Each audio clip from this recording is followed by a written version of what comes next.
செலுத்தின வார்த்தையை கேட்போம். தேவாவியனவர் என்னோடு இடைப்படுவாராக.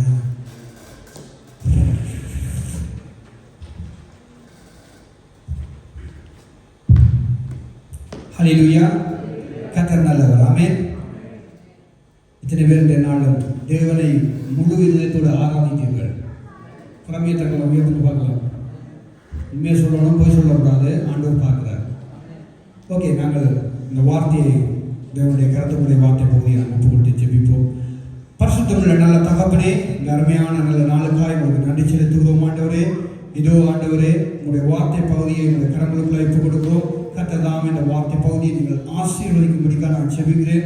ஆண்டவரே, நானல்ல ஆண்டவரே, நீங்களே என்னுடைய நாவிலிருந்து நீங்கள் பேசணும். உங்களுக்கு நீங்கள் எல்லாமே ஆண்டவரை கற்றுத்தரும்படிக்காக நான் ஜெபிக்கிறேன். ஆண்டவரே, உங்களுடைய ராஜ்யத்தை சுதந்திரித்துக் கொள்ளக்கூடிய அந்த வார்த்தைகள் எங்களுக்கு கற்றுத்தந்து எங்களுடைய அந்த வழியிலே நீங்கள் எங்களை நடத்தும்படிக்காக நான் ஜெபிக்கிறேன். உங்களுடைய நாமம் மகிமைப்படுவதாக இயேசுவின் வல்லமுள்ள நாமத்தினால் ஜெபிக்கிறேன் நல்ல பிதாவே. ஆமென், ஆமென். ஹல்லேலூயா. நாங்கள் நேரடியாக அங்கே வார்த்தைக்குள்ளாக கடந்து செல்ல போகிறோம். ஒரு முறை நாங்கள் வார்த்தைக்கு அங்கே தலையங்கம் போடுவோம். தலையங்கம் நாங்கள் போடுறோம். இன்றைய நாளில் ஒரு வித்தியாசமான ஒரு தலையங்கத்தை நாங்கள் அங்கே போட்டுக்கொள்ள போகிறோம். நான் ஆவிக்குரிய சப்பானியா. எத்தனை பேருக்கு உள்ளது? நான் ஆவிக்குரிய சப்பானியா. திருப்பிக் கொள்வோம். நாங்கள் நேரடியாக நீதிமொழிகளின் புஸ்தகம் 29வது அதிகாரத்தை நாங்கள் திருப்பிக் கொள்வோம். 788வது பக்கம், பழைய ஏற்பாடு, நீதிமொழிகளின் புஸ்தகம் 29வது அதிகாரம் 1வது வசனத்தை நாங்கள் அங்கே வாசிக்க கேட்போம்.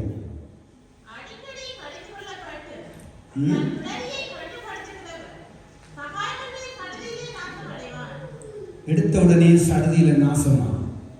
ஹல்லேலூயா. எத்தனை பேர் சந்தோஷமா இருக்கீங்க? தேவனுடைய வார்த்தையை சொல்லப்படுது, அடிக்கடி கடிந்து கொள்ளப்பட்டும் தன் பிடரியை கடினப்படுத்துகிறவன் சகாயமின்றி சடுதியில் நாசம் அடைவானாம். அப்ப நம்முடைய வார்த்தை, தேவனுடைய வார்த்தை நமக்கு வரும்போது நாம் என்ன செய்யணுமா? ஒரே தரத்துல திருந்திடணும். அப்ப அடிக்கடி நமக்கு வருமா இருந்ததுன்னு சொன்னால் நாம நம்முடைய பிடரி என்ன செய்கிறோம்? நம்முடைய இருதயத்தை என்ன செய்கிறோம்? நாம கடினப்படுத்துகிறோம். இல்ல, விடமாட்டேன், நான் இப்படித்தான் இருக்க போறேன். ஹல்லேலூயா. அப்ப ஆண்டவர் சொல்றார், அடிக்கடி கடிந்து கொள்ளப்பட்டு. அப்ப ஆண்டவர் தினம் நம்முடைய வேதம் வாசிக்கிற போது, வீடுகளிலே சபை கூடி வருகிற நாடுகளிலே தேவனுடைய வார்த்தை நமக்கு வருகிற போது நாம் அந்த வார்த்தைக்கு நம்மை விட்டு கொடுக்காமல் இருப்போமா இருந்தால் ஒரு நாள் வரும் நம்முடைய வாழ்க்கை மாறி போகும். ஹல்லேலூயா. அந்த நாள் நமக்கு ஆசீர்வாதமாக இருக்குமா சாபமாக இருக்குமான்னு நம்முடைய கருத்தான் இருக்குது. ஹல்லேலூயா. அப்ப ஆண்டவருடைய வார்த்தை நம்மை தேடி வரும்போது நாம அதுக்கு நம்மளை விட்டு கொடுக்கணும். விட்டு கொடுப்போமா இருந்தால் நம்முடைய வாழ்க்கை ஆசீர்வாதமாக இருக்கும். ஹல்லேலூயா. நாங்கள் திருப்பிக் கொள்வோம். அப்போஸ்தலர் புஸ்தகம், அப்போஸ்தலர் நடவடிக்கைகள் புஸ்தகம் 3வது அதிகாரத்தை திருப்பிக் கொள்வோம். 164வது பக்கம், புதிய ஏற்பாடு. நாங்கள் முதல் வசனத்திலிருந்து நாங்கள் தொடர்ந்து வாசிப்போம்.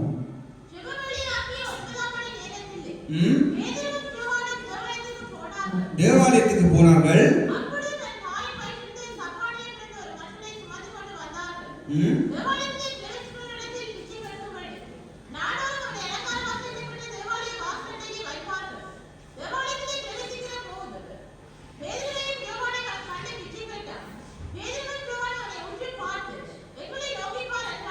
போதும். இப்ப ஒரு சம்பவத்தை நாங்கள் பார்க்கிறோம். எல்லாருக்கும் தெரிந்த சம்பவம். அங்கே பார்த்தீங்கன்னு சொன்னால் ஜெப வேளையாகிய 9 மணி நேரத்திலே பேதுருவும் யோவானும் தேவாலயத்துக்கு போகிறார்கள். அந்த வேளையிலே தன் தாயின் வயிற்றிலே இருந்து சப்பானியாய் பிறந்த ஒரு மனுஷனை சுமந்து கொண்டு வந்தார்கள். தேவாலயத்திலே பிரவேசிக்கிற இடத்தில் பிச்சை கேட்கும்படி நாடோறும் தேவாலயத்தின் வாசலிலே அவரை என்ன செய்வார்கள்? கொண்டு வந்து விட்டுருவாங்க. அது வளமே நடக்குது. அது தாயின் வயிற்றிலே இருந்து பிறந்த நாள் முதல்ல அவர் எப்படி இருக்கிறார்? ஒரு சப்பானியா இருக்கிறார். இந்த நாட்களில் நாமளும் சப்பானியா இருக்கணும். நமக்கு ஆண்டவர் நல்ல கால் கொடுத்திருக்காரு, நல்ல கை கொடுத்திருக்காரு, பேசுறதுக்கு நல்ல வாய் கொடுத்திருக்காரு, எல்லாம் இருக்கு, எல்லாம் ஆசீர்வாதமா இருக்குது. ஹல்லேலூயா. ஆனாலும் இந்த சம்பவத்திலே இந்த நபருக்கு ஆண்டவர் கொடுத்த ஒரு விஷயத்தை பாருங்க. அவர் தாயின் வயிற்றிலிருந்து பிறந்த நாள் முதலே அவர் சப்பானியா இருக்கிறாரு. ஹல்லேலூயா. அந்த சப்பானியா இருந்த வேளையில அந்த என்ன செய்ய, இந்த சப்பானியை வச்சு ஒண்ணுமே செய்ய முடியாது. அப்ப என்ன செய்கிறார்கள் அவர்கள்? 2 பேரோ 3 பேர் கொண்டு வந்து தேவாலயத்தின் வாசல், அதாவது ஆலய வாசலில் கொண்டு விடுகிறார்கள் பிச்சை கேட்கும்படிக்கு. ஹல்லேலூயா. ஆனால் இந்த சம்பவம் நமக்கு நல்லா தெரியும். இந்த சம்பவத்தில் இருக்கிற ஆழமான சத்தியத்தை நாங்கள் இந்த நாளில் பார்க்க போறோம். எப்படி சொன்னால், இந்த நாட்களிலே நாங்கள் தேவனுடைய ரட்சிப்பை பெற்று தேவனுடைய சமூகத்திலே அவரை ஆராதிக்கும்படிக்காய், அவருடைய நாமத்தை தொழுது கொள்ளும்படிக்காய், அவருடைய ஓய்வு நாளிலே அவருடைய சமூகத்திலே இருக்கிற நாங்கள் எப்படி இருக்கிறோம்? இந்த சப்பானியை போல இருக்கிறோமா? இல்லது தேவன் தந்த பலத்தோடு, ஆரோக்கியத்தோடு, அவர் தந்த அபிஷேகத்தோடு, அவர் தந்த வல்லமையோடு நாங்கள் இருக்கிறோமான்னு தான் நம்ம பார்க்க போகிறோம். ஹல்லேலூயா. அங்கே பார்த்தோம் என்றால், அங்கே அந்த சப்பானியாய் பிறந்த ஒரு மனுஷனை சுமந்து கொண்டு வந்தார்கள் தேவாலயத்திலே பிச்சை கேட்கும்படி. அங்கே தேவாலயத்திலே வருகிற ஒவ்வொருவர்கிட்டையும் அவர் பிச்சை கேட்கிறாரு. அங்க வாரவர்கள் போடுகிறார்கள், கொடுக்கிறார்கள், எல்லாம் நடக்குது. ஆனா நம்முடைய வாழ்க்கையிலும் ஆவியானவர் இந்த இடத்துல எங்களோட பேசுகிற காரியம் சொன்னால், நாம ஆவிக்குரிய பிள்ளைகளா இருக்கிறோமா? ஆவிக்குரிய பிள்ளைகளா இருந்தால் நமக்குள்ளே சப்பானி என்ற காரியம் வராது. ஹல்லேலூயா. அநேகர் நாங்கள் ஆராதிக்கிறோம், தேவனுடைய வசனத்தை நன்றாக கேட்கிறோம், ஆனால் நம்முடைய ஆவிக்குரிய வாழ்க்கை சப்பானியா தான் இருக்குது, வளர்ச்சி இல்லை. இந்த சப்பானி எப்படி இருக்கிறானோ அதே போல நம்முடைய ஆவிக்குரிய வாழ்க்கைக்குள்ளேயே சப்பானி என்ற காரியம் இருக்கிறது. ஹல்லேலூயா. நடக்க முடியல, நாங்க துதிக்கிறோம், துதிவோட நடக்குதுங்க, நாம எதோலாம் செய்கிறோம். உங்களை சொல்லல, பொதுவா சொல்லுங்க. ஹல்லேலூயா. இந்த நாள்ல எத்தனை பேர் கரம் நீட்டி ஆராதித்தீங்க? எத்தனை பேர் பாட்டுக்கு கைதட்டி ஆராதித்தீங்க? எத்தனை பேர் தேவனுடைய வார்த்தையை உற்சாகமாக அங்கே காது கொடுத்து கேட்கிறோம்? ஹல்லேலூயா. எத்தனை பேர் நாங்கள் ஆராதனை முடிந்தவுடனே தேவனுடைய வார்த்தை, இன்றைய நாள் என்ன தேவனுடைய வார்த்தை போனது என்று யாரோட நாம் கதைக்கிறோமா? ஒருவரோடு பேசிக் கொள்கிறோமா? தேவனுடைய வார்த்தை இன்றைக்கு இப்படி ஆண்டவர் பேசியிருக்கிறாரே, இப்படி எனக்கு பேசியிருக்கிறார், இந்த வார்த்தையின் மூலமாக எனக்கு ஒரு ஆசீர்வாதம் கிடைச்சிருக்கு, யார் பேசுறோம்? இல்ல, நம்முடைய வாழ்க்கையில சப்பானி என்ற காரியம் இருக்குது. ஹல்லேலூயா. அப்ப நாம நம்மை திருத்திக் கொள்ளணுமா? எப்படியா? ஆண்டால் தேவன் நம்முடைய வாழ்க்கையிலே ஆசீர்வாதத்தை வைப்பதற்கு தான் வைத்திருக்கிறார். ஹல்லேலூயா. அதான் அவர் போகும்போது சொன்னார், என்ன சொன்னாரு? என்னுடைய சமாதானத்தையே வைத்து போகிறேன். அவருடைய சமாதானத்தை, அவருடைய ஆசீர்வாதத்தை பெற்றுக்கொண்ட நாம் எப்படி இருக்கணும்? ஆரோக்கியமான பிள்ளைகளாய், தேவனுடைய அபிஷேகத்தை, தேவனுடைய வல்லமைகளை, தேவனுடைய அதிகாரங்களை பெற்ற பிள்ளைகளாக உற்சாகமாக இருக்க வேண்டும். ஹல்லேலூயா. அப்ப அங்கே 4வது வசனம் சொல்றது, பேதுருவும் யோவானும் அவனை உற்று பார்த்து எங்களை நோக்கிப்பார் என்றார்கள். அவரிடத்தில் ஏதாவது கிடைக்கும் என்று எண்ணி அவர்களை நோக்கி பார்த்தான். இப்போ நானும் அப்படித்தான் இருக்கிறோங்க. ரட்சிப்புக்குள்ள வந்துட்டான், ஞானஸ்தானம் எடுத்துட்டான். எத்தனை பேர் ஞானஸ்தானம் எடுக்காம இருக்கிறீங்க? இதுல புதுசா கடமையாட்டுங்க. ஓகே, ஸ்தோத்திரம்.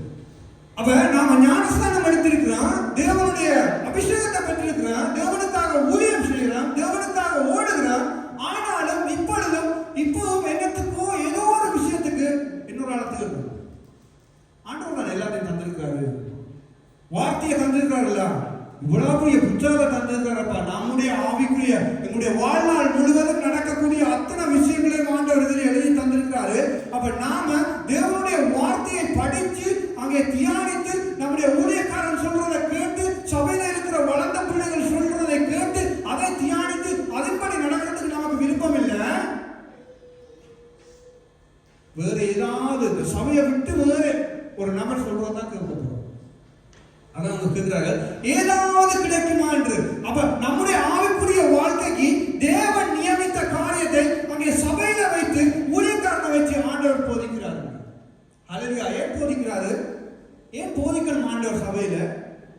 ஏன் நமக்கு ஆண்டவர் வசனத்தை தரணும்? ஒவ்வொரு ஞாயிற்றுக்கிழமையும் ஒவ்வொரு கூட்டங்களில் ஏன் ஆண்டவர் வசனத்தை தரணும்? ஏனென்றால் அவருடைய வருகை அது சீக்கிரமாக இருக்கிறபடினாலே அவருடைய என்பதற்காக ஆண்டவர் தினம் தினம் அங்கே பேசிக் கொண்டிருக்கிறார். நாம நம்முடைய பிடரியை கடினப்படுத்தணுமா இருந்தால் தெரியும் உங்களுக்கு. ஹல்லேலூயா. அப்ப நாம நம்முடைய பிடரியை நாம கடினப்படுத்தக்கூடாது. அப்ப 6வது வசனம் சொல்றது, அப்பொழுது பேதுரு வெள்ளியும் பொன்னும் என்னிடத்தில் இல்லை. அப்ப எங்கெல்லாம் வெள்ளியும் பொண்ணும் இருக்குது? அது உலகத்தில் இருக்குது. ஆண்டவர் படைத்திருக்கிறார். ஆண்டவரோட தான் வெள்ளியும் பொண்ணும் ஆண்டவர் தான் உருவாக்கி இருக்கிறாரு. இப்பெல்லாம் அளவுக்கு அதிகமா எல்லாம் போட்டுக்கொண்டு தெரிகிறாங்க. ஆண்டவர் எங்க வேதத்தில் இருக்குது. ஆண்டவர் தான் பொன்னையும் வெள்ளியையும் உருவாக்கினார் என்று சொன்ன பேச்சில பெண்கள் முழுவதும் அவருடைய வெள்ளியினாலும் தங்கத்தினாலும் போட்டு அலங்கரித்து கொண்டு தெரிகிறாங்க. ஹல்லேலூயா. அது இல்லைங்க. அப்ப சிம்பிளா இருக்கணும். நகை வச்சிருக்கிறது தப்பில்லை, நகை வாங்கி சேர்க்கிறது தப்பில்ல, அளவுக்கு அதிகமா போறதுதான் தப்பு. ஹல்லேலூயா. சில ஆண்களை பாருங்க, அளவுக்கு அதிகமா போட்டுருவாங்க. 10 விரல்லே இருக்குது, 10 விரல்லே போட்டிருக்காங்க. ஆனா தேவனுடைய வார்த்தையை சொன்னா கேட்க மாட்டாங்க. நீங்க சொல்லி பாருங்க, தம்பி இது கூடாது, தங்கச்சி இது கூடாது, அளவா போடு, நீ தேவனுடைய பிள்ளை, உலகத்தானுக்கு உனக்கு ஒரு வித்தியாசம் தெரியணும் என்று சொன்னா கேட்க மாட்டாங்க. பிடரியை கடினப்படுத்துறாங்க. சப்பானியா தான் இருக்காங்க, ரட்சிக்கப்பட்டிருக்காங்க, இல்லைன்னு இல்ல. ஞானஸ்தானம் எடுத்தா பரலோகம் போகலாம் சொன்னாங்களா? வேதத்துல இருக்கா ஞானஸ்தானம் எடுத்தா பரலோக ராஜ்யம் கிடைக்கும் என்று ஆண்டவர் எழுதி வச்சிருக்கிறாரா? இல்ல. வசனம் சொல்றது முடிவு வரையும் நிலைப்போனே ரட்சிக்கப்படுவான், அவன் தான் பரலோக ராஜ்யம். அப்ப முடிவு வரையும் யார் தான் நிலைப்பான்? தேவனுடைய வசனம் வரும்போது அதுக்கு தன்னை விட்டு கொடுக்கிற மனுஷன் தான் அங்கே முடிவு வரையும் நிலைக்க முடியும். ஹல்லேலூயா. அங்கே வசனம் சொல்லுகிறது, அங்க 6வது வசனத்துல, வெள்ளியும் பொன்னும் எங்களிடத்திலே இல்லை, என்னிடத்தில் உள்ளதை உனக்கு தருகிறேன். அப்ப ஆண்டவர் தன்னுடைய சபையிலே அங்கே தன்னிடத்திலே இருக்கிற அந்த பரிசுத்த வார்த்தைகளை நமக்கு ஒரு நாளும் தந்து கொண்டிருக்கிறார்கள். அந்த வார்த்தை வரும்போது நம்ம அதை பிடித்து கொண்டமா இருந்தா நாம் ஆசீர்வாதமா இருக்கலாம். ஹல்லேலூயா. அதை பிடிக்கலன்னு சொன்னா முடியாது. அதான் சங்கீத புத்தகத்தில் ஒரு வசனம் இருக்குது, இந்த வசனம் எனக்கு இல்ல, இந்த வசனம் எனக்கு இல்ல, இது அவருக்கு, இது அவருக்கு, இது அந்த ஆளுக்கு, இது மற்ற ஆளுக்கு காட்டுறோமா? அப்ப நமக்கு எனக்கு எது? நான் சொல்றேன் இல்ல, அங்க இருக்கிற ஆளுக்கு தான், அங்க இருக்கிற சிஸ்டருக்கு தான், இங்க இருக்கிற பிரதருக்கு தான். அப்ப எனக்கு எது? எனக்கே இந்த பைபிள், எனக்கே இந்த போதனை, ஏன் நான் இந்த இடத்துல வந்து இருக்கணும்? ஏன் நான் இந்த இடத்துல இந்த கதையை சூடாக்கணும்? தேவையில்லையே. ஹல்லேலூயா. அப்ப ஆண்டவர் சொல்றாரு, நம்முடைய பிடரியை கடினப்படுத்த கூடாது. ஹல்லேலூயா. இன்னொரு காரியம் நாங்கள் பார்க்க போறோம். அப்போஸ்தலர் புத்தகம் 5வது அதிகாரம். எல்லாருக்கும் தெரிந்த வசனங்கள், நீங்கள் படிச்சிருக்கிறீங்க, ஏற்கனவே செய்தி கேட்டிருக்கிறீங்க. ஆனாலும் பரிசுத்த ஆவியானவர் திருப்பி திருப்பி அந்த வசனங்களை ஞாபகப்படுத்துகிறார் என்று சொன்னால் நாங்கள் சிலதை மறந்துடுவோம். என்ன? ஆமென். எல்லாத்தையும் நாங்கள் வைத்திருக்க மாட்டோம். தினம் தினம் ஆண்டவர் தேவையானதை அங்கே சொல்லிக் கொண்டு 5வது அதிகாரம் அங்கே 1வது வசனத்திலிருந்து வாசிப்போமா?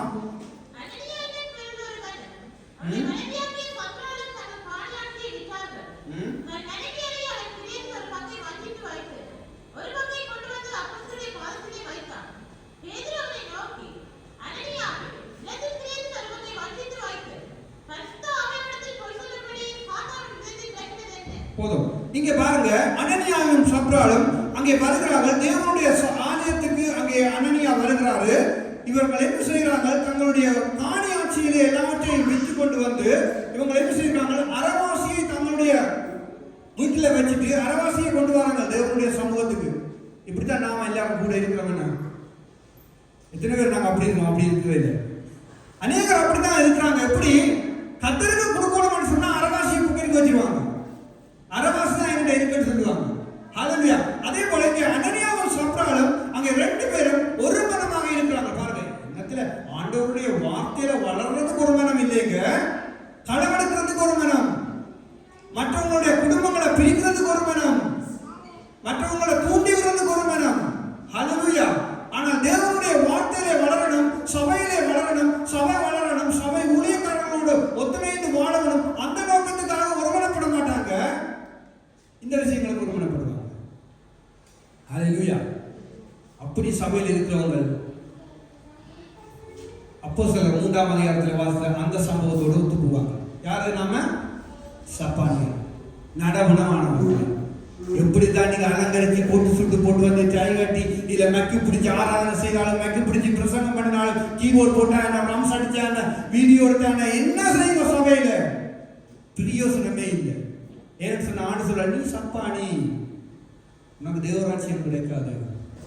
ஹல்லேலூயா. அப்ப நம்முடைய பின்னணியை நாம கடினப்படுத்தாம இருந்தோமானால், நம்முடைய இதயத்தை தேவனுக்கு விட்டு கொடுப்போமா இருந்தால் இந்த களவை நாம செய்ய மாட்டோம். ஹல்லேலூயா. தேவனோடு இணைகிற அந்த வாழ்க்கையில நாம் ஒத்து போவோம். ஊழியக்காரரோடு இணைந்து நாம் ஊழியத்திலே வளருவோம். ஊழியத்தை கட்டி எழுப்புவோம். சபையை கட்டி எழுப்பலாம்.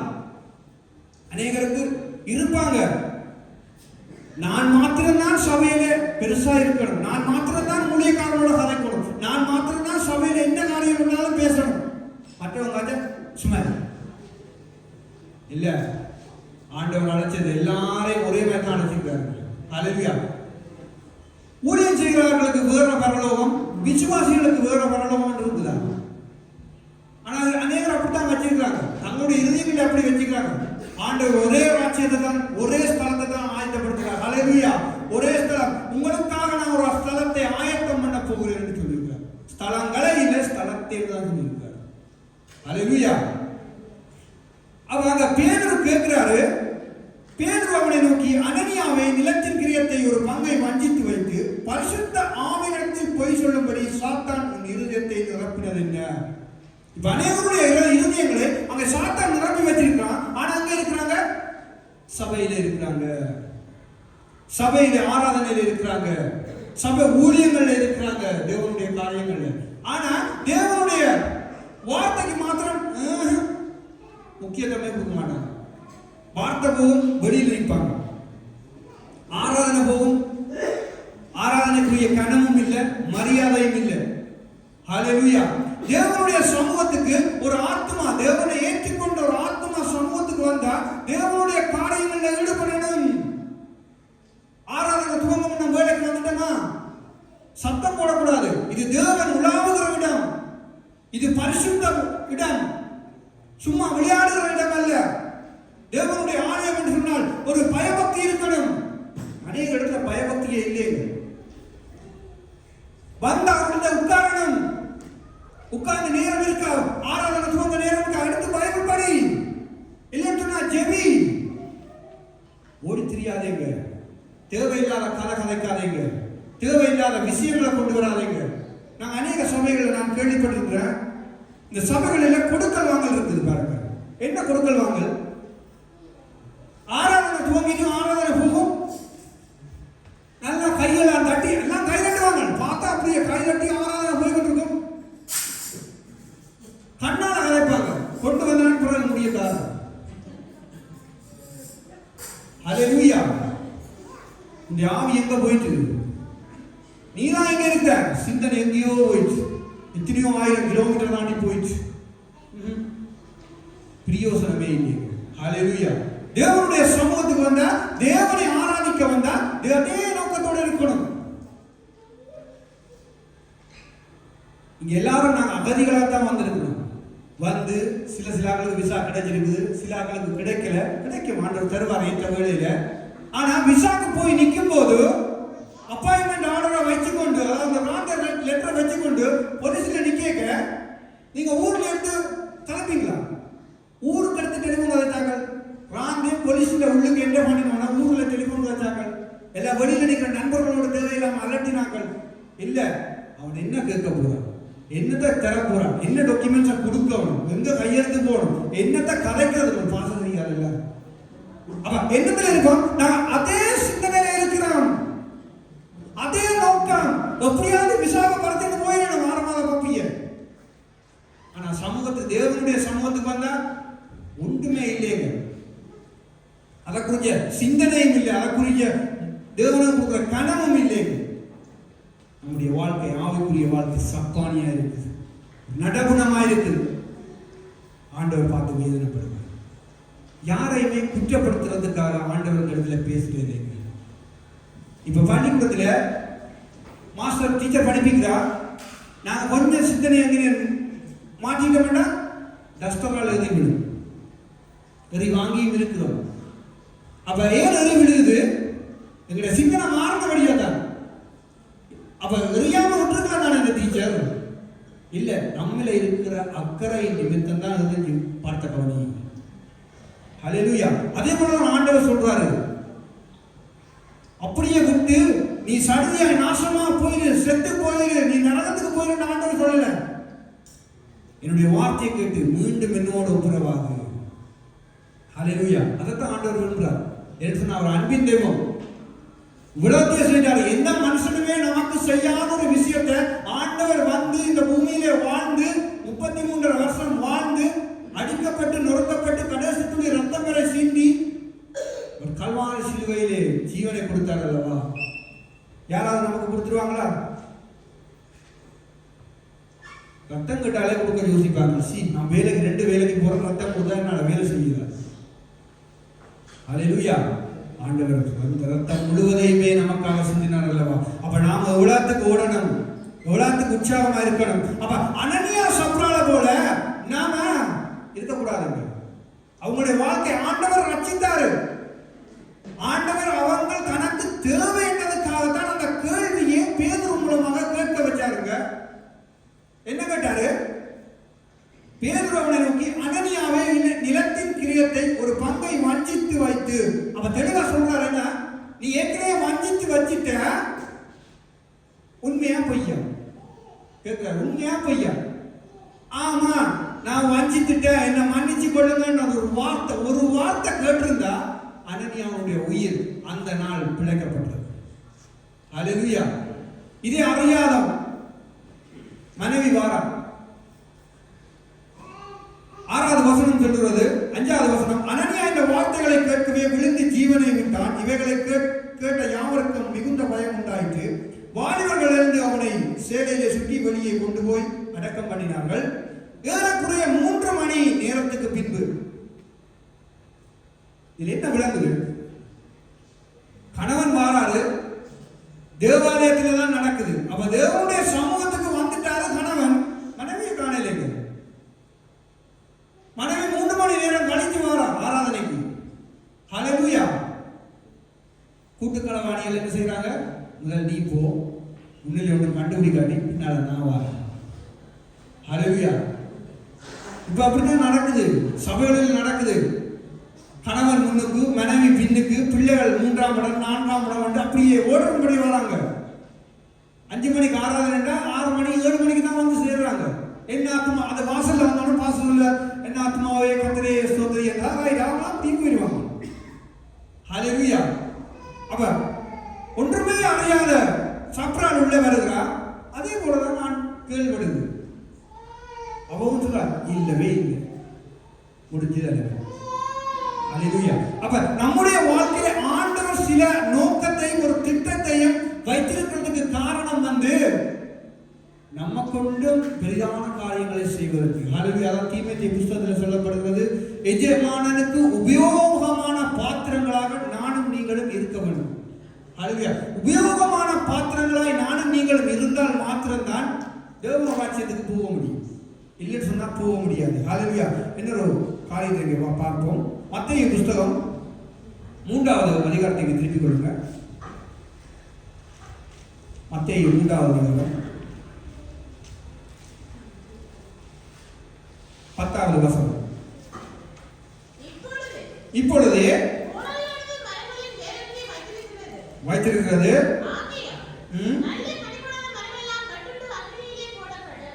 போதும். ஆண்டவர் என்ன சொல்றாரு? இப்பொழுது கோடாரியானது மரங்களின் வேரருகே வைத்திருக்கிறது, ஆகையால் நல்ல கனி கொடாமனம்.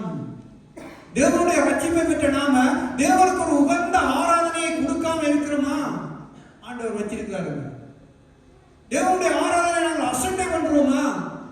தேவனுடைய வார்த்தையை கேட்காம அசட்டை பண்றோமா? தேவனுடைய வார்த்தைக்கு முதலிடம் கொடுக்காம இருக்கிறோமா? ஊழிய காரியங்களில் முதலிடம் கொடுக்காம இருக்கிறோமா? தேவனுடைய ஊழியக்காரர்களுக்கு கனம் கொடுக்காம இருக்கிறோமா? இப்படி நிகழ்த்துக்கு சொல்லிக்கிட்டே போகலாம். ஒவ்வொன்றுக்கும் ஆண்டு சொல்றாரு, கோடாரியானது மரத்தின் வேரருகே வைக்கப்பட்டிருக்கிறது. நீ பிளவிட்டா வெட்டும், அதுவும் எப்படி சொல்லப்படுது? நல்ல கனி கொடா மரமெல்லாம் வெட்டுண்டு அக்கினியிலே போடப்படும். அப்ப ஆண்டவர் நாம் உங்களை எல்லாம் சேர்த்து ஆண்டவர் அந்த சபையில கொண்டு வந்து ஒரு கூட்டமாக ஒரு குடும்பமாக இணைச்சி வச்சிருக்கிறது அக்கினியில போடுறதுக்கு அல்ல, தன்னுடைய ராஜ்யத்துக்கு கொண்டு போவதற்காக ஆயத்தப்படுத்தி கொண்டிருக்கிறார். ஹல்லேலூயா. அவருடைய ராஜ்யத்துக்கு போவதற்கு நீங்களும் நானும் ஆயத்தப்பட்டு கொண்டிருந்தால் மாத்திரம்தான் பரிசுத்த ஆவியானவர் எங்கள் மூலமாய் ஒரு காரியங்களையும் செயல்படுத்துவார். நாம இடம் கொடுக்காட்டி அவரால் ஒன்றுமே செய்ய முடியாது. பரிசுத்த ஆவியானவர் தெளிவாக கேட்கிறாரு. அனனியா சப்ராளுடைய காரியத்திலே அங்கே பேதுரு மூலமா கேட்கிறாரு, உண்மைதானா இல்லையா? அப்ப ஆண்டவர் என்ன செய்கிறார்? அந்த அனனியாவின் சப்ராளை உயிரோடு வைத்திருக்க வேண்டும் என்றுதான் அவருடைய நோக்கம். அவர் அங்கே சாகடிக்க வேண்டும், அவர்களை உண்ணாம பண்ண வேண்டும் என்று சொல்லி ஆண்டவருடைய நோக்கம் இல்லை. அவர்கள் உயிரோடு இருக்க வேண்டும் என்ற நோக்கத்துக்காகத்தான் பேதுரு மூலமாக பரிசுத்த ஆவியானவர் கேட்கிறாரு. உண்மைதானா சொல்லிடு. ஒரே நாள்ல இந்த விஷயத்தை செய்து ஆண்டவர் அடிச்சிட்டாரா? இல்ல. பல நாள் கள்ளன் ஒரு நாள் பிடிபடுவான் என்றது போல இது பல நாள் நடந்த பிரச்சனை. ஆண்டவர் சொல்லி சொல்லி சொல்லி பார்த்து அதான் நீதிமொழிகள் 29 அதிகாரம் 1வது வசனத்தின்படி அடிக்கடி கடிந்து கொள்ளப்பட்டும். அப்ப அடிக்கடி அனனியாக்கள் சப்ராளுக்கும் தேவனுடைய வார்த்தை போனது. கடைசி கட்டம் இது. நம்முடைய வாழ்க்கையில எது கடைசி கட்டம் என்று நமக்கு தெரியாதோ. இன்றைக்கா நாளைக்கா இல்ல 10 வருஷம் கழிச்சா இல்ல 20 வருஷம் கழிச்சா நமக்கு தெரியாது. ஹல்லேலூயா. வார்த்தையில கேட்கல பயத்தில் இருக்கீங்களா? கொஞ்சம் சிரியுங்க. இது ஆண்டவர் நம்மோட பேசிக்கொண்டிருக்கிறார். ஹல்லேலூயா. என்னோடும் உங்களோடும் பேசிக்கொண்டிருக்கிறார். ஏன்? நம்மை அவரோடு இன்னும் இன்னும் இறுகி சேருவதற்காக மட்டும்தான். ஹல்லேலூயா. நம்ம விட்டு கலைக்கிறதுக்காக இல்லை, சபையை விட்டு கலைக்கிறதுக்கு ஆண்டவர் பேச போறது இல்லை.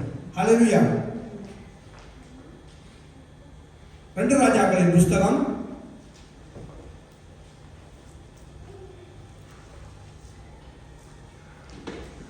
5வது அதிகாரத்தை நாங்கள் திருப்பி கொள்வோம். 471வது பக்கம் 2 ராஜாக்களின் புஸ்தகம் 5வது அதிகாரம் 1 வசனத்திலிருந்து வாசிப்போம்.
இருக்கட்டும். இந்த சம்பவம் உங்களுக்கு எல்லாருக்கும் தெரியும். அங்கே படைத்தலைவனாகிய அங்கே நாகமானவனுக்கு அங்கே குஷ்டரோகம் வருகிறது. அவர் ஒரு விஷயத்தை கேள்விப்படுகிறாரு. ஒரு ஊழியக்காரன் அதாவது எலிசா இடத்திலே போய் அங்கே அவர் ஜெபித்தா அவர் தொட்டா எல்லாம் சுகமாயிரும் என்று ஒரு கதை ஒன்று அவருக்கு சொல்லப்படுகிறது. அதை நம்பி அவர் அங்கே போகிறாரு.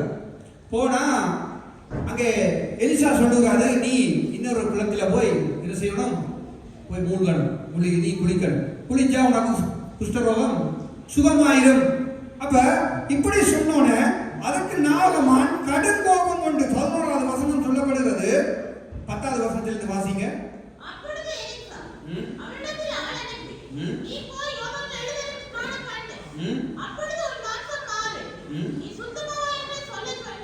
சொல்ல சொன்னான்.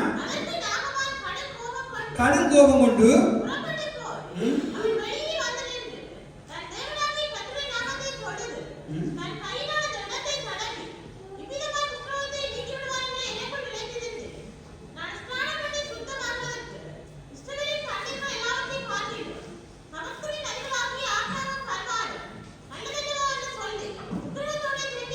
போதும்.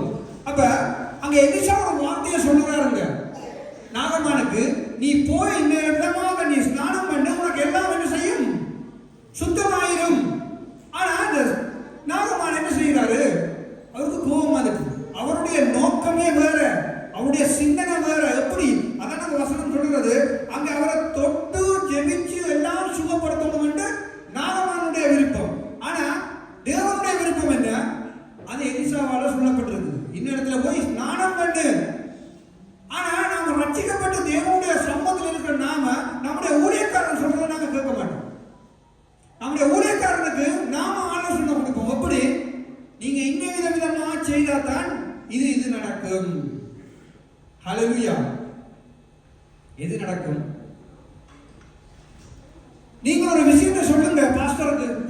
பார்த்து சொல்லுங்க, பாஸ்டர் இன்னும் இடத்துல நாங்க கூட்டம் வச்சா அநேகரை நாங்க ரட்சிப்புக்குள்ள கொண்டு வரலாம்னு சொல்லி பாருங்க. பாஸ்டர் ஒத்து வருவாரு. ஆனா அதையே சொல்லி பாருங்க, நீங்கள் இன்னும் இடத்துல ஒரு கொண்டாட்டம் வச்சு பாருங்க, அந்த இடத்துல நாங்கள் பாட்டெல்லாம் போட்டு கொண்டாடுவோம், அந்த இடத்துல வார ஜனங்கள் ரட்சிக்கப்பட மாட்டாங்க. அது வேற, அது வேற சப்ஜெக்ட் இருக்குது. நீங்கள் தேவனுடைய வார்த்தையின்படி எப்படி எழுதியிருக்கிறோ அதன்படி சுவிசேஷம் அறிவித்தால், அதன்படி ஊழியக்காரன்கிட்ட நாங்கள் ஆலோசனை கேட்டாதான் நமக்கு ஆசீர்வாதம் பெறும். தேவனுடைய ரட்சிப்புக்குள்ளே ஜனங்கள் பெறுவாங்க. எப்படின்னு சொன்னால், இங்கே நாகமான் அங்கே கடுங்கோபம் கண்டு புறப்பட்டு போறானே, எலியா சொன்னதை அங்கே கேட்க மனதில்லை. அதே போலதான் நம்முடைய ஊழியக்காரன் நமக்கு தலைமைப்படமாக இருக்கிறவர்கள் சொல்லுவதை நாம கேட்பதற்கு தவறுகிறோம். தேவன் நமக்கு சொல்லுவதை தவறுகிறோம். ஏன் தவறுகிறோம் என்றால் எங்களுக்குள்ள ஒரு விருப்பம் இருக்கு, எங்களுக்குள்ளே ஒரு ஆசை ஒன்று இருக்குது, எங்களுக்குள்ள ஒரு இச்சை ஒன்று இருக்குது. இப்படித்தான் நான் ஊழியர் செய்வேன், பாஸ்டர் அதுக்கு அனுமதி தரணும். இப்படித்தான் நான் கீபோர்ட் போட போறேன், எனக்கு அனுமதி தரணும் பாஸ்டர். சபையில இடம் தரணும். ஹல்லேலூயா. அதுக்கு இல்ல. ஒவ்வொருவருக்கும் பிள்ளைகள் இருக்காங்க, பெற்றோராக இருக்கிறவங்களுக்கு பிள்ளைகள் இருக்காங்க. உங்களுடைய பிள்ளைகளுக்கு என்னென்ன தேவை என்ற வகையில கொடுக்க வேண்டும் உங்களுக்கு தெரியுமா தெரியாதா? படிக்கிற வயசுல புத்தகமாய் கொடுக்கணும், கண்டிப்பா தெரியும். உங்களோட பிள்ளை என்ன நோக்கத்தோட இருக்குதுன்னு தெரியும், என்ன சிந்தனையில இருக்குதுன்னு தெரியும். அதே போல தேவனுடைய பிள்ளைகளாக இருக்கிற எங்களுக்கு கர்த்தர் ஒரு நோக்கத்தை வச்சுக்கிறாரு. இந்த பிள்ளைக்கு இதுதான் சூட் ஆகும், இந்த மகனுக்கு இதுதான் சூட் ஆகும் என்று ஆண்டவர் ஒரு திட்டத்தை வச்சிருக்கிறாரு. ஹல்லேலூயா. அதே போலதான் அங்கே நாகமானுக்கு எப்படி சுகம் கொடுக்கணும் என்று ஆண்டவர் ஒரு திட்டத்தை வச்சிருந்தாரு. நாகமான் கேட்க விருப்பம் இல்லை. ஆனா நம்முடைய வாழ்க்கையில ஆண்டவர் ஏற்கனவே அங்கே பிறப்பதற்கு முதலே ஒரு திட்டத்தை வச்சிட்டாரு. அந்த திட்டத்துக்கு நாம அவருக்கு விட்டு கொடுத்தோமா இருந்தால் நாம் அதை பெற்றுக் கொள்ளலாம். ஹல்லேலூயா. எல்லாரும் கூடுதலாக ஏறி இந்த மேடையில ஏறினா மாத்திரம்தான் பாட்டு வரும், வார்த்தை வரும், கைதட்டு வரும், சத்தம் வரும். இல்ல கீழே வராது. நான் கூட இடத்துல பார்த்துருக்கேன், வரவே வராது. ஆராதனைகளை கைதட்டு தட்டுப்படாது. ஊழியக்காரன் சொல்றாரு அல்லேலூயா, சத்தம் வராது. ஆமென், சத்தம் வராது. ஏன்? எலியா நாகமானுக்கு சொன்னதை கேட்க அவருக்கு விருப்பம் இல்லை, கோபம்.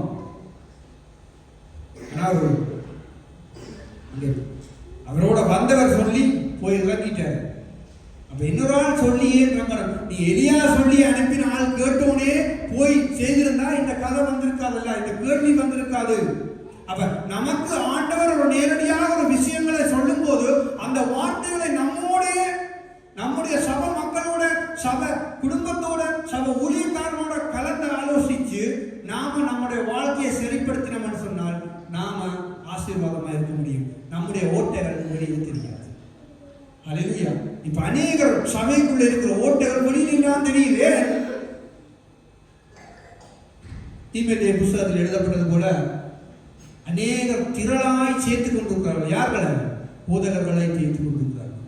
அதனால இங்கே இருந்து கொண்டு உங்களோட சபையில இப்படி ஒரு விஷயம் போனது சரியா உடலாம் பாஸ் சொன்னாருன்னா சரியான்னு கேட்கறது, அவங்க ஒரு விளக்கம் கொடுப்பாங்க. இங்க போன விளக்கத்தை விட அங்க ஒரு விளக்கம் போகும். அப்ப அவங்க அதைத்தான் முடிச்சு வச்சிருப்பாங்களே, அவங்க அதை கேட்டாங்க, அதைத்தான் நம்புறாங்க. அதல்ல, தேவன் நமக்கு இன்றைக்கு இந்த வசனத்தின் மூலமாக என்ன விளக்கம் கொடுக்கிறாரோ இந்த இடத்துல அதுதான் உங்களுக்கு இன்றைக்கு செய்தி, அதுதான் உங்களுக்கு ஆகாரம், அதுதான் உங்களோட வழக்கம், அதுதான் உங்களோட உயர்த்தம். ஹல்லேலூயா. ஒவ்வொரு ஆட்களுக்கு ஒவ்வொரு வித்தியாசமா ஆண்டவர் எடுத்து பயன்படுத்துவார். ஒரு வசனத்தினுடைய எனக்கு தெரிஞ்ச ஊழியக்காரன் ஒருத்த கேள்விப்பட்ட இளையகுமாரன் சம்பவத்தை 6 மாசமா பிரசங்கம் பண்ணினார். 6 மாசமா இளையகுமாரன் சம்பவம் மாத்திரம் வித்தியாசமா பிரசங்கம் பண்ணினார். அப்ப இன்றைக்கு இங்க இளையகுமாரனை பற்றி ஒரு சம்பவம் போனா அது ஒரு மாதிரி போகும், வேறு இடத்துல வேறு ஒரு மாதிரி போகும். ஆனா ஆண்டவர் இன்றைக்கு எங்களோட பேசுற விஷயம் இதுதான். இதுக்கு தான் நாம என்ன செய்யணும்? கீழ்ப்படியணும், விட்டு கொடுக்கணும். அப்ப நம்முடைய வாழ்க்கை வளரும். ஹல்லேலூயா. இதுக்கு நமக்கு விருப்பம் இல்லை, நாம கஷ்டப்படுறோம். ஆனா அங்கே எலியா சொன்னது அங்க நாகமானுக்கு கேட்க விருப்பம் இல்லை. அவர் கோபப்படுற, டென்ஷன் ஆயிட்டாரு. ஏன்னா அவர் நினைச்சு வந்தது என்ன, இவர் தொட்டு படத்திலிருந்து கேட்டு ஜெபிச்சு அப்படியே நான் தொட்டு நான் சுகமாக்குவார். நினைப்பு, என்னுடைய நினைவுகள் உங்கள் நினைவுகள் அல்ல, உங்கள் வழிகள் என் வழிகளும் அல்ல ஆண்டவர் சொல்லுகிறார். அப்ப நாம நினைக்கிறது எதுவுமே ஆண்டவருக்கு பிரியமா இருந்தா நினைச்சா நடக்கும். பிரியமில்லாத நினைச்சு கொண்டு ஆண்டவரை தாங்கன்ற தந்து விட்டுருவாரு, அனுபவிக்கிறது நீதான்.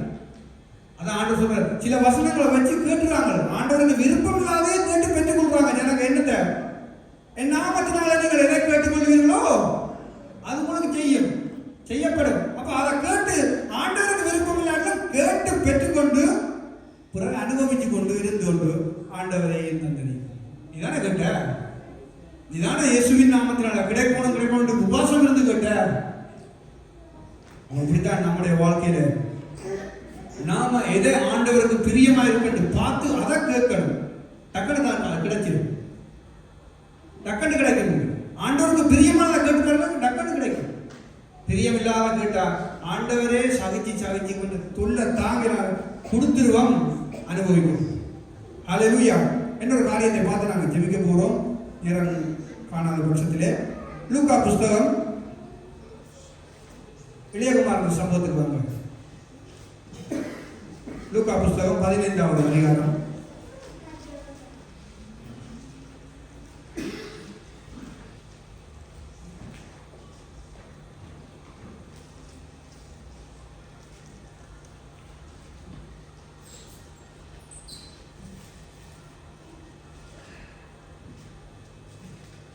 வாசிங்க, 11வது வசனத்திலிருந்து வாசிங்க.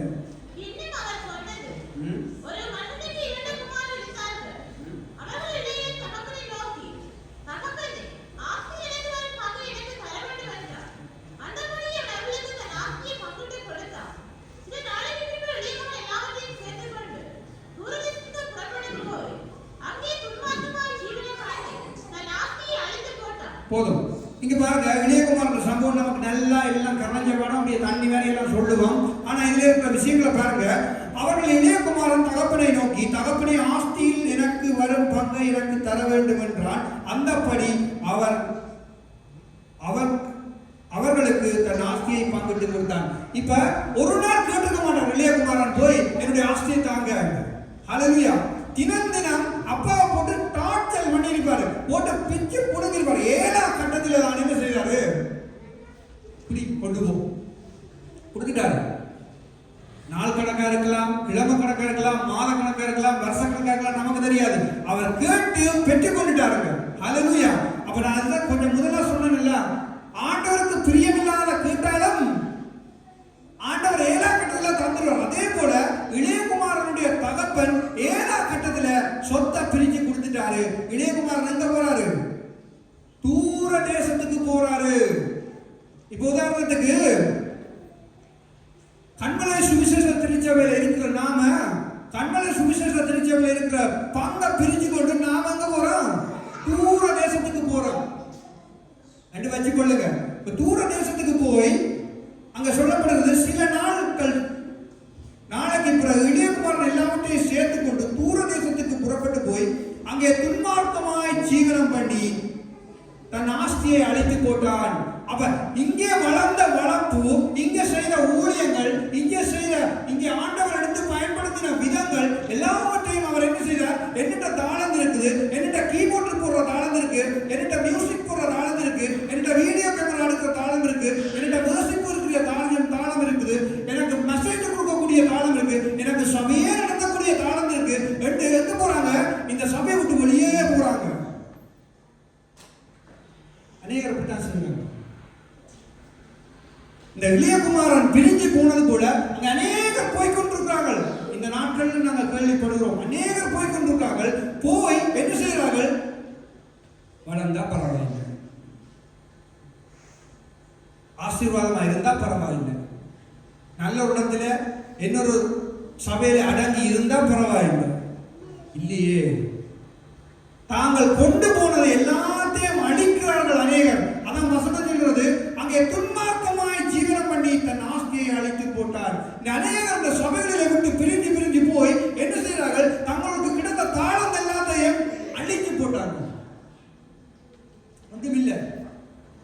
சபையில வேர்ஷிப் செய்தவன் இன்னொரு சபையில இன்னொரு இடத்துல போய் நானே ஒரு சபையை ஆரம்பிச்சா என்ன, கொஞ்ச நாள் இந்த நோக்கம் தோணும். நானே ஒரு ஊழியத்தை ஸ்டார்ட் பண்ணினா என்ன, ஒரு 4 ஆத்மா வச்சு மேய்ச்சா என்ன. ஆத்மா வைக்கிறது பெரிய பெரிய வேலை, சின்ன வேலைன்னு நினைச்சுக்கிறாங்க. அந்தந்த பொறுப்பில் இருக்கிறவர்களுக்கு தான் அதனுடைய பாரங்கள் தெரியும். ஹல்லேலூயா. சும்மா கீழே நின்று அங்கே கைதட்டி போட்டு சும்மா கலக்கிறவர்களுக்கு எதுவுமே விளங்காது. போடலாமா சிஸ்டர் ஆரம்பிச்சாரு கிறிஸ்துமஸ் ப்ரோக்ராமுக்கு யார் தலைமை தாங்கி முன்னின்று விஷயத்தை செய்யறதுக்கு டக்குன்னு கை கட்டினாங்க. ஒரு திறமை ஏன் அது கொள்ளாங்க. ஹல்லேலூயா. அப்ப சபையை தாங்கி ஒரு பொறுப்படுத்தி நடத்துறதுக்கு ஒரு தலைமைப்படத்துக்கு எவ்வளவு பொறுப்பு இருக்குன்னு நமக்கு தெரியாது. அதுல இருந்து பார்த்தா தான் நமக்கு தெரியும். அப்ப நான் இன்றைக்கு எல்லாவற்றையும் சேர்த்து கொண்டு வெளியில போய் என்னால முடியும், சபை நடத்த முடியும், ஊழியம் செய்ய முடியும், ஆத்மாவை அரவணை செய்ய முடியும், எல்லாத்துக்கும் முடியும் என்று சுயத்துல வெளிக்கிட்டா இளையகுமாரன் போல துன்மார்க்கமாய் ஜீவனம் பண்ணி துன்மார்க்கமான காரியங்களில் ஈடுபட்டு எல்லாத்தையும் அழிக்க வேண்டும். ஹல்லேலூயா. வசனத்தில் வளர்ந்திருப்பார், போதிக்கிற டேலண்ட்ல இருந்திருப்பார், வெளியில போனா இல்லாமல் ஒன்றுமே இருக்காது, எல்லாம் குறைபட போகிறோம். ஏனென்றா அவர் தன்னுடைய சுயத்தில வெளியில போகிறபடினாலே பரிசுத்த ஆவியானவர் அவரை விட்டு இறங்கிடுவாரு. ஹல்லேலூயா. பரிசுத்த ஆவியானவர் எங்க இருக்கிறாரோ அங்க நாம இருந்தா தான் நம்முடைய வாழ்க்கை செயற்படும். ஹல்லேலூயா. இல்லைன்னு சொன்னா செயற்படாது. அங்க வசனம் சொல்லப்படுது, எல்லாவற்றையும் அவன் செலவழித்த பின்பு அந்த தேசத்தின் கொடிய பஞ்சம் உண்டாயிற்று. அப்பொழுது அவன் குறைவுபட தொடங்கி அந்த தேசத்தின் குடிகளில் ஒரு இடத்தில் போய் ஒட்டி கொண்டான். அந்த குடியானவன் அவனை தன் வயல்களில் பன்றிகளை மேய்க்கும்படி அனுப்பினான். ஆண்டவர் பன்றிகளை மேய்க்க நம்மை அழைக்கவில்லை, ஒவ்வொருவரையும் வளர்க்கும்படிக்காய் ஆண்டவர் அழைச்சிருக்கிறாரு. ஆண்டவர் சொல்றார் தன்னுடைய வசனத்திலே, முதலாவது நீ ஆயத்தப்படு, உன்னோடு சேர்ந்த கூட்டத்தையும் ஆயத்தப்படுத்து சொல்லுற அந்த வசனத்துக்கு நாம கீழ்ப்படிந்திருந்தால் அங்கே பண்டி மேய்க்க வேண்டிய அவசியம் இல்லைங்க. ஹல்லேலூயா. அநேகர் வெளியில போய் பண்டி மேய்க்கிறாங்க. சபையில இருந்துட்டு இருக்கலாது, கொள்ளையாது. நோ, பாஸ்டர் அப்படி சொல்றார், சிஸ்டர் இப்படி சொல்றார், அவர் அப்படி சொல்றார், இவர் இப்படி சொல்றார், நீ வயலை அங்கே எடுக்க சொல்ற, நீ மெக்கை இப்படி கொடுத்துற. நோ, இதெல்லாம் சொல்கிறாரு. ஹல்லேலூயா. எல்லாருக்கும் ஒவ்வொரு பிரச்சனை கிடக்குங்க. சபைகள்ல எத்தனையோ பிரச்சனை கிடக்குது. ஆண்டவர் சொல்றாரு, உதவியை கனப்படுத்தார். உனக்கண்டு ஒரு அழைப்பிருந்தா அதை ஏற்ற வேளையில நிறைவேறும். ஹல்லேலூயா. தரிசனம் வைக்கப்பட்டா அதை ஏற்ற வேளையில நிறைவேறும். அவசரப்படாதீங்க, அவசரப்பட்டா அழிஞ்சிடும். ஹல்லேலூயா. அப்ப அங்கே இளையகுமாரனை குறித்து ஆண்டவர் ஏற்கனவே திட்டம் வச்சிருந்திருப்பாரு, இல்லாம இல்ல வச்சிருக்கிறாரு. ஆனா அதைத்தான் அவர் விட்டுட்டு ஓடி போய் பன்றிகளை மேய்க்கும்படி அனுப்பினான். அப்பொழுது அங்கே 16வது வசனம் சொல்லுவது, அவன் பன்றிகள் தின்னுகிற தவிட்டினாலே தன் வயிற்றை நிரப்ப ஆசையா இருந்தான், ஒருவனும் அதை அவனுக்கு கொடுக்கவில்லை. இந்த சபையில் இருக்க எத்தனை பேருக்கு கூட உணவு கிடைக்குது? தேவனுடைய வார்த்தையை சொல்ற. சனிக்கிழமை உண்மையிலேயே ஜெபக்கூட்டத்துக்கு வாரவர்களுக்கு ஆசீர்வாதம். வேலை இல்லாம இருந்து மேல வர்றீங்க, ஆசீர்வாதம். வேலை இருக்கிறவங்க செய்ய முடியாது. ஆனால் ஞாயிற்றுக்கிழமை ஆராதனைக்கு வரும்போது தேவனுடைய வார்த்தை பிரசங்கம் பண்ணப்படுகிறது. தேவனுடைய வார்த்தை கிடைக்குது, அந்த உணவுங்களுக்கு கிடைக்குது. இங்க இளையகுமாரனுக்கு அந்த உணவு இல்ல, குறைவுபட துவங்கிட்டானு.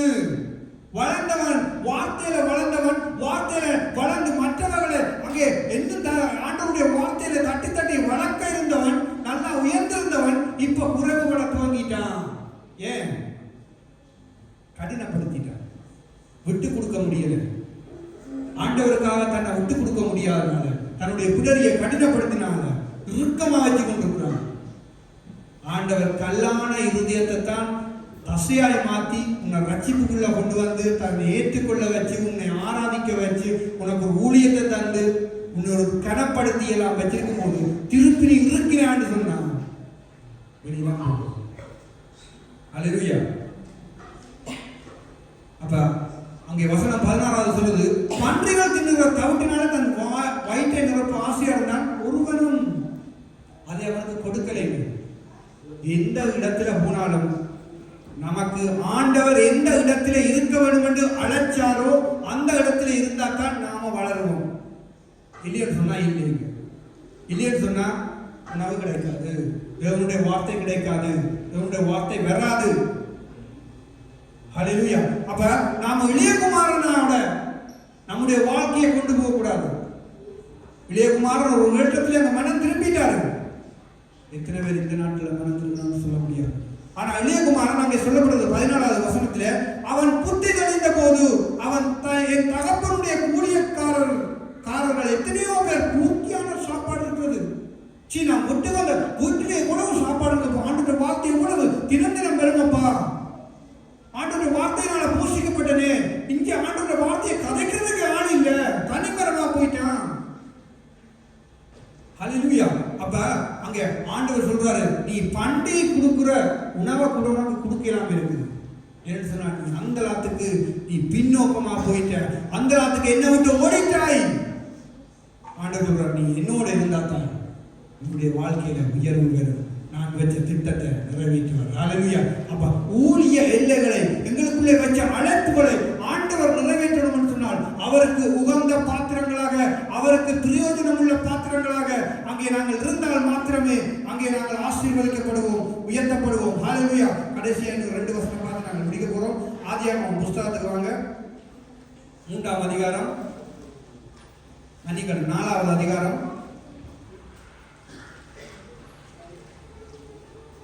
எதுவுமே தெரியாத வசனங்கள் இல்லை, எல்லாம் நீங்கள் கரைஞ்ச பாடமாக்கின வசனங்கள். வாசிங்க 4வது அதிகாரம், அங்கே 3வது வசனத்திலிருந்து வாசிங்க. சென்ற பின்பு கொண்டு வந்தான்.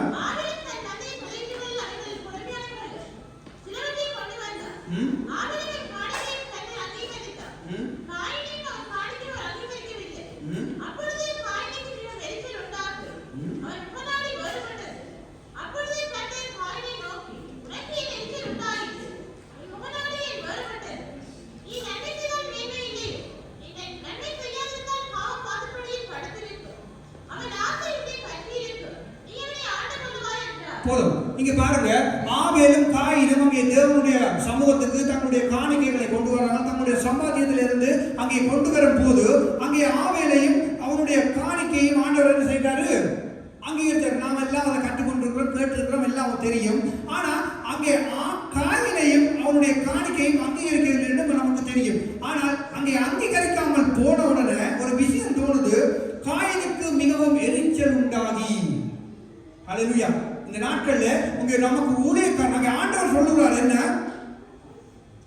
5வது வசனம் சொல்லுது, காயினையும் அவன் காணிக்கையும் அங்கீகரிக்கவில்லை. அங்கே ஆண்டவர் அங்கீகரிக்கவில்லை. அங்கே ஆண்டவர் அங்கீகரிக்கவில்லை என்று தெரிஞ்சோன அங்கே அவனுடைய முகம் எப்படி மாறிட்டது, எரிச்சல் உண்டாகி அவன் முகநாடி வேறுபட்டது. உடனே வேறுபட்டுட்டது. அவன் ஆண்டவர் கேட்கிறாரு என்ன, அப்பொழுது கர்த்தர் காயினை நோக்கி, உனக்கு ஏன் எரிச்சல் உண்டாயிற்று, உன் முகநாடி ஏன் வேறுபட்டது. ஆண்டவர் கேட்டு கேட்கிறார், காயினை பார்த்து கேட்கிறார். ஏன் கேட்க வேணும், கேட்க வேண்டிய அவசியம் இல்லையே. ஏன்னா சரியில்லாத கொண்டிருப்பான், கூடாத கொண்டிருப்பான், ஆண்டவருக்கு பிரியமில்லாத ஆண்டவர் சொன்னபடி கொண்டு வராமல் இருப்பான். அதால ஆண்டவர் அங்கீகரிக்காம விட்டுருக்கலாம். ஹல்லேலூயா. ஆனா ஆண்டவர் கேட்டு கேட்கிறாரு, ஏன் முகநாடி வேறுபட்டது. ஆண்டவர் திருப்பி கலைக்கிறார். நமக்கு ஒரு வார்த்தை சபையிலிருந்து வந்துட்டா போதும், முகநாடி சிலவர் உடனே மாறுதுங்க. ஏன் மாறுதுன்னு தெரியல, அதற்குரிய கதை பேச்சு கூட இருக்காது. ஆண்டவர் கேட்கிறார், ஏன் முகநாடி வேறுபட்டது, ஏன் எனக்கு எரிச்சல் உண்டாயிற்று என்று கேட்கும்போது, நீ நன்மை செய்தால் மேன்மையோ. அப்ப நன்மையான காரியத்தை அவர் என்ன செய்யல, காயின் கொண்டு வரல. அப்ப நன்மையான காரியத்தை சபையில் அவர் செய்யல. ஹல்லேலூயா. அவருக்கு கொடுக்கப்பட்ட தாளத்தில, கொடுக்கப்பட்ட அழைப்பில, கொடுக்கப்பட்ட ஊழியத்தில அவர் நன்மை செய்யல. ஆண்டவருக்கு செய்யாதனால அவருடைய கனியை ஆண்டவர் அங்கீகரிக்கிறது. ஹல்லேலூயா. அப்ப நல்ல கனி கூட மனமெல்லாம் வெட்டுண்டு படம். அப்ப காயின் கொண்டு வந்த கனிகள் எதுவுமே இல்லை. ஆண்டவருக்கு உயர்ந்த கனியை கொடுக்கலைங்க, நல்ல கனியை கொடுக்கல, நல்ல மரமா இருக்கல காயின். அப்ப ஆபேல் அங்கே கொடுத்ததை கொண்டு, அதான் சொல்லப்படுது 4வது வசனம், ஆபேல் தன் மந்தையின் தலையீட்டுகளிலும் அவைகளில் கொழுமையானவைகளை. அப்ப ஆபேல் நல்ல கனிகளை ஆண்டவருக்கு கொடுத்தாரு. அப்ப உடனே ஆசீர்வதிக்கப்பட்டாரு, உடனே அங்கீகரிக்கப்பட்டார். இங்கே காயினுடைய கனிகளை கர்த்தர் அங்கீகரிக்கல. அவன் சப்பானியா இருந்தான். ஆவிக்குரிய சப்பானியா இருந்தபடினால அங்கீகரிக்க முடியல. இன்றைய நாளில் ஆண்டவர் சொல்றாரு, நமக்கு முகநாடி வேறுபடக்கூடாது, எரிச்சல் உண்டாகக்கூடாது. நமக்கு ஊழியக்காரர் ஒரு விஷயத்தை சொன்னா எரிச்சல் உண்டாகுது, பெற்றோர் நமக்கு ஒரு விஷயத்தை பிள்ளைகளுக்கு சொன்னா எரிச்சல் உண்டாகுது, முகநாடி வேறுபடுது. கேட்கிறோம் இல்லையே? இந்த டைமுக்கு நேரம் ஆகுது, ஆராதனைக்கு வெளிக்கெடுக்கல, கொஞ்சம் பிந்தி அம்மா கொஞ்சம் வார்த்தையை விட்டுட்டானா சரி, முகநாடி வேறுபட்டு அந்த ஆராதனையும் இல்லை பிள்ளைக்கு. அல்லேலூயா. சில டாக்டர்கள் அவசரப்பட்டு ஆராதனைக்கு வெளிப்படுவாங்க, மழை மூணு ஒழிக்கிட்டு அவசரப்படுவாங்க. அம்மா ஒரு ரூமுக்குள்ள, பிள்ளை ஒரு ரூமுக்குள்ள, அப்பா ஒரு ரூமுக்குள்ள நிற்பாரு. வந்தா எல்லாம் முன்னுக்கு வந்தாதான் தெரியும் பிள்ளை கவரம் மாறிக்கும், உடுப்பு சரியில்லை, ஓடி போய் மாத்திட்டு வா, மாத்திட்டு வா. இன்னும் மாத்தாது, நேரம் போட்டது பிரியமா போவாங்க. கல்யாணம் வீட்டுக்கா, சாமத்திய வீட்டுக்கா, பர்த்டேக்கா, இல்லை நலன் விசாரிப்புக்கா போறீங்க? தேவனுடைய சமூகத்துக்கு வர நாம ஆடைகள் உடைகள் சரியா இருக்கணும். அல்லேலூயா. நாம் உடுக்கிற உடையை பார்த்தா மற்றவன் பார்த்தா இது ஆண்டவருடைய பிள்ளைன்னு சொல்லணும். சில வார்த்தைகள் சொல்ல முடியாது, இங்கிருந்து சொல்ல முடியாது, கீழே கலைனா சொல்லுது. அல்லேலூயா. அப்ப நம்முடைய பிள்ளைகளுக்கு சரி, நாம சரி, தேவனுடைய சமூகத்துக்கு வரும்போது நம்முடைய உடை அலங்காரங்கள் எல்லாம் சீராக இருக்க வேண்டும். நீங்க பழைய ஏற்பாட்டில் பார்த்தீங்கன்னு சொன்னா, ஊழியம் செய்கிறவர்கள் அங்கே பழைய ஏற்பாட்டில் தங்களுடைய ஆடைகளை அங்கே ஊழியத்துக்கு கண்டு போட்டு அப்படியே கலட்டியை கொண்டு வைப்பாங்களாம். ஏன்றால் பரிசுத்தம். இங்க நாம ஊழியம் செய்கிறவர்கள் எப்படி எல்லாம் நிற்கிறோம்னு நமக்கே தெரியாது, ஒவ்வொரு இடத்தையும் ஒவ்வொரு மாதிரி இருக்குது. அல்லேலூயா. தேவனுடைய சமூகத்திலே பரிசுத்தம். அதான் தேவன் சொல்றார், தான் உலாவுகிற இடம், இந்த பாளையத்திலே கர்த்தர் உலாவி கொண்டிருக்கிற அந்த இடத்துல, இந்த இடத்தை அசட்ட பண்ணக்கூடாது. ஆராதனை தொடங்கி முடியும் வரையும் அசட்ட பண்ணக்கூடாது. அசட்ட பண்ணிட வேண்டாம். நாம் ஆவிக்குரிய சப்பானிகளா இருக்கிறோம், வளவல என்னும் முடவரா இருக்கிறோம். கால் நடக்க முடியல, கால் உண்டமா போயிட்டு, கை முடக்கமா போயிட்டு, அப்படியானவர்களுக்கு விளங்காது. அல்லேலூயா. சொல்றாங்க சொல்லுவாங்க, அவங்களுக்கு இப்போ கொஞ்சம் விளங்குது, உங்களுக்கு படிப்பிக்கிறாங்க. நம்முடைய ஆவிக்குரிய கிறிஸ்தவர்களுக்கு விளங்குது. அல்லேலூயா. தேவனுடைய சமூகத்துக்கு வரும்போது கிழிச்சி போட்டு வருவாங்க சில பேர். நான் இலங்கையில் ஒரு சபைக்கு பிரசங்கத்துக்கு போயிருந்தேன். போயிட்டு நான் சைட்ல இருந்தேன். ஆராதனை துவங்கல, 9 மணிக்கு ஆராதனை போடுங்க, 8:30 போயிட்டேன். இருக்கிற மேல ப்ரொஜெக்டர்ல விழுது. என்ன விழுது? அரை பாவாடைகளோடு கால் சட்டைகளோடு உள்ளே நுழைய முடியாது. டிஷர்ட் போட்டவர்கள் உள்ளே நுழைய முடியாது. அந்தாவதி ரெண்டா கட்டுப்பாடு. நான் ரட்சிக்கப்பட்டு வளர்ந்த சபையில டிஷர்ட்டோட உள்ள போயிடும். இது பரிசுத்த இடம், இது கர்த்தர் உலாவுகிற இடம். ஐயா, நீ போய் எங்கேயாச்சும் போய் உலாவு. அல்லேலூயா. தேவனுடைய சமூகத்துக்கு நீட்டா வாங்க. கல்யாணம் சாமத்தியோட கொண்டாட்டம் வாங்க. நீங்கள் ஓடும் போது எவ்வளவு நீட்டா வலிக்கிட்டு போறீங்க. சிவனுக்கு வெள்ளை அடித்தது போல பவுண்டேஷன் எல்லாம் போட்டு, அது போட்டு, இது போட்டு மேக்கப் பண்ணி எத்தனை செய்யறோம். 2ஆம் கோடு, 3ஆம் கோடு, 4ஆம் கோடு என்று பேசியல் செய்து எத்தனை. கர்த்தருடைய ஆலயத்துக்கு வரும்போது இத்திரை நடுப்பி டக்குன்னு மோத கலந்து ஓடி வாங்க, பிறந்து அடிச்சு. ஏன்? அல்லேலூயா. தேவனுடைய சமூகத்துக்கு உங்களுடைய முகங்கள் பிரகாசமா இருக்க வேண்டும். மோசே ஆண்டவரை சந்திச்சுட்டு வாரார். ஐயா, மோசே அவருடைய முகம் எப்படி இருந்ததாம்? சும்மா பிரகாசமா இருந்ததாம். நம்முடைய மகன் ஆராதனை முடிஞ்சு கர்த்தரை ஆராய்ச்சி வார்த்தைகள் வெளியே பண்ணாலும் தொங்கிக் கொண்டுதான் போகும். நமக்குள்ள ஆண்டவருக்கு விட்டு கொடுக்க வேண்டிய காரியங்களை விட்டு கொடுக்க, அதால தொங்கிக் கொண்டே போகும். நம்ம பிள்ளைகள், வாலிப பிள்ளைகள் கவனமா இருக்கணும். நீங்க போடுகிற உடைகள், உங்களுடைய அலங்கரிப்புகள் தேவனுக்கு பிரியமில்லாத காரியங்கள்ல நீங்க ஈடுபட்டீங்களா இருந்தா தேவன் உங்களுக்கு வச்சிருக்கிறாரு. வசனம் நீதிமொழிகள் 29:1. ஏற்ற வேலை வரும், அடிக்கடி கடிந்து கொள்ளப்படும். அடிக்கடி ஆண்டவர் சொல்லுவார், திருப்பி சொல்லுவார். கேட்காத பட்சத்தில் ஆண்டவர் என்ன செய்வாரு நமக்கே தெரியாது. அனனியா சப்ரால ஆண்டவர் அடிக்கணும்னு கூப்பிடல, அவங்களே வெளுத்து கட்டணும், தன்னுடைய ராஜ்யத்தில் அவங்களையும் சேர்த்துக் கொள்ளணும் ஆண்டவர் விரும்பினாரு. ஆனா அவங்க இடம் கொடுக்கலைங்க, அதனால அடிக்கப்பட்டாங்க. ஹல்லேலூயா.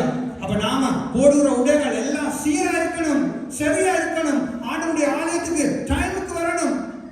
அதான் உண்டு. ஆண்டவர் சொல்ற ஆயத்த நாள் ஆராதனைக்கு முதல் நாள்.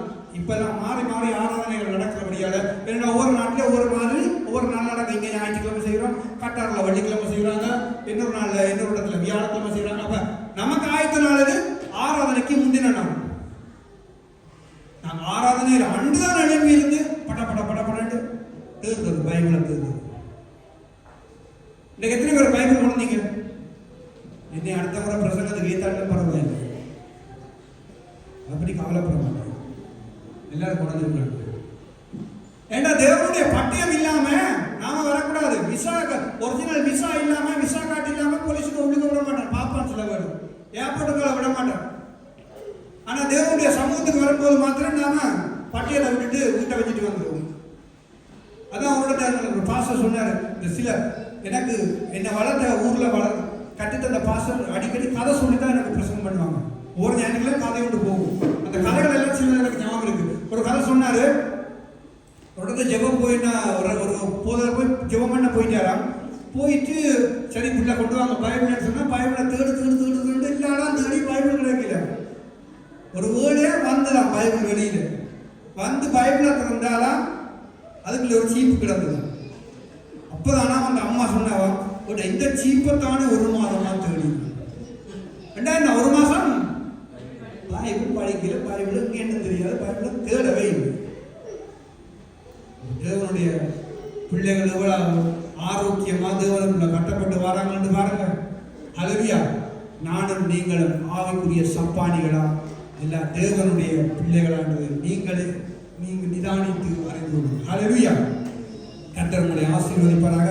நேரம் போதாத பட்சத்தில் இன்னும் ஒரு வசனத்தை மாத்திரம் கடைசி வசனம் வாசிச்சு நாங்கள் முடிக்க போகிறோம்.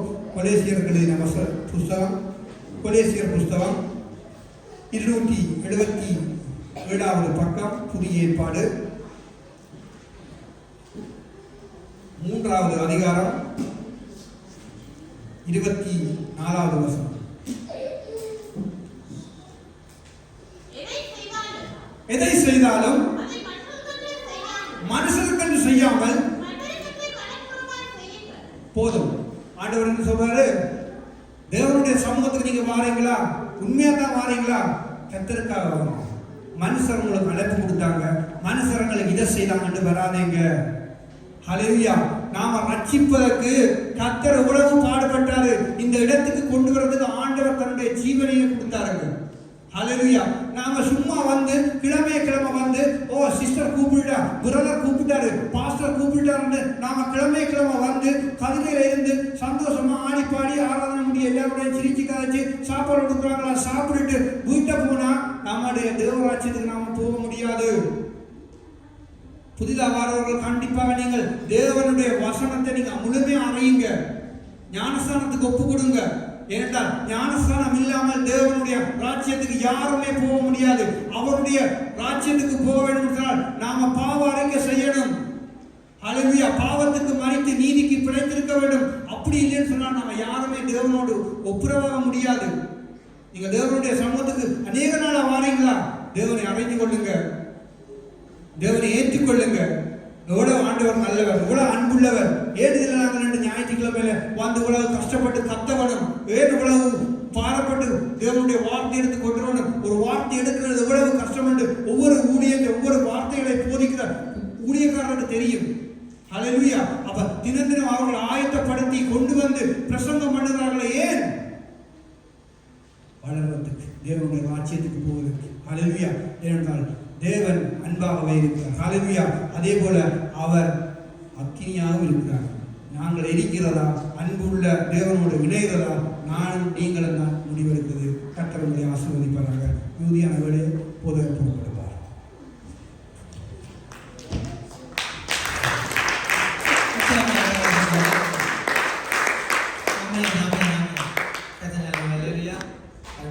வார்த்தைகள் நான் பிரசங்கம் பண்ணியிருக்கிறேன். உண்மை வித்தியாசமாக இருந்தது. ஹல்லேலூயா. ஆமென். தான் தெரியும். ஒரு 1 2 3 கூட என்ன தெரியாது. ஈஸியாக அடிக்கிறது. சரி.